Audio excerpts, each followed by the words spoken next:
Foster Charlie, and in this video I am talking you through supine, and this is the supine. We are doing supine calf and hamstring stretch. You will need to have a yoga bout, or this one I've got a fabulous baggage strap that I bought from Amazon. It's quite handy for other things as well in the exercises. It's just got a really quick release buckle. So instead of having the funny like loop belt thing that you have with a yoga strap, you've got this one. Great. I really highly recommend yoga straps or this. You just want something that's not going to provide any stretchiness. So you really want the resistance. So this has got really good sized loop. I'm going to pop it. First of all, the first one is we're going to put it right where our toes are, and then the second position of this exercise is like that. Okay, we are going to begin obviously in the supine, and we're going to pop our yoga strap or whatever you're using, where I showed you. So really at the edge of your foot. So really just on the ball of your foot. Now it's really important you set yourself up in this exercise.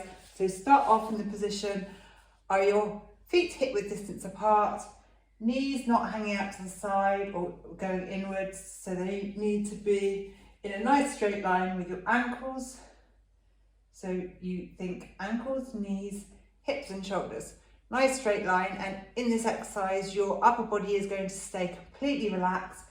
And although you're going to be picking your strap up like that and holding your foot, it's not actually your upper body pulling it like that. So you've got to really keep relaxed. It's actually all coming from your foot and your posterior chain of muscles down the back of your legs. Okay, so you do not have any tension in your upper body and be pulling. I'll get into the move in a minute and just show you because it's easier to talk through.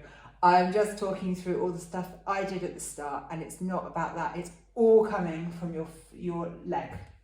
Okay, so you are going to raise your foot up like this, your leg, making sure that you've got your strap or whatever you're using, and your leg that you're raising, it shouldn't come past your static knee. So that is perfect. And remember, you're not really actively pulling back to this like that. You are dorsiflexing your ankle. So it's not about pulling your toes back. It's about hinging from your ankle. So that is me hinging from my ankle like that. And I'm nice and straight, lined up. And you're not really actively pulling with your hands. They're nice and relaxed. Torso is nice and relaxed. All the effort is coming from your foot and your leg. Very important to check on your knee position here. Don't want your knee to be turning inwards or outwards. Depending on what your body's doing or what it does in this move, you really want to focus on your knee in a straight line. So you don't want your knee out to the externally rotated is out, internally is basically internal to the middle.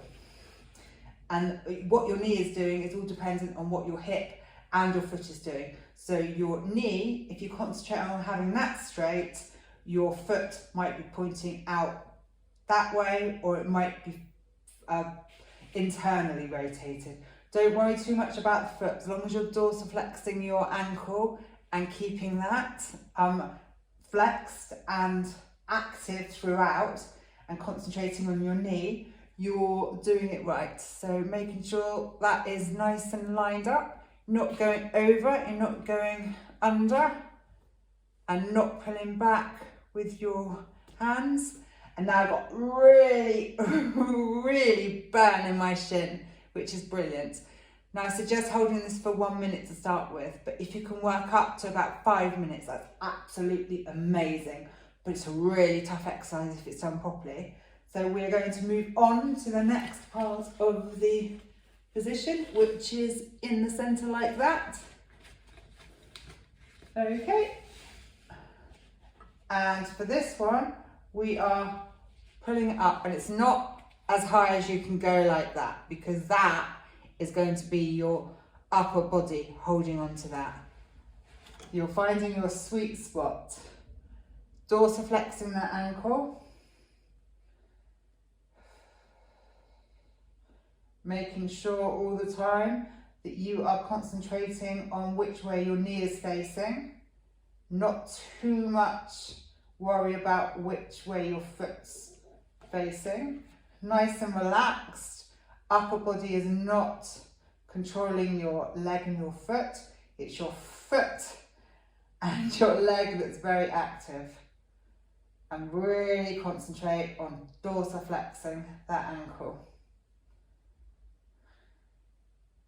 So this will be the calf stretch. And the first one we did is the hamstring. Nice and relaxed. Breathe through any cramp that you have. Very important to keep your tummy nice and relaxed. No tension in your tummy.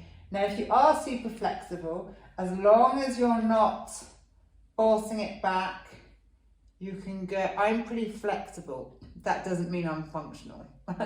So for me, I can get my foot closer to my body this way, but I should be able to do that. So your upper body and your hands are not keeping this up like that. Okay? So hold for as long as possible, work your way up to 5 minutes, but if like me, when I first started, when you do this properly, you can only manage about 1 minute, and you'll be burning for a while afterwards, but it's such a good stretch. That's supine, calf and the hamstring stretch. Sorry, I think I got that the wrong way around. So the first part is the calf, and then the second is the hamstring. And when you've finished one side, so when you've finished one leg, you need to swap over and do the other leg for the same amount of time. Thanks for watching.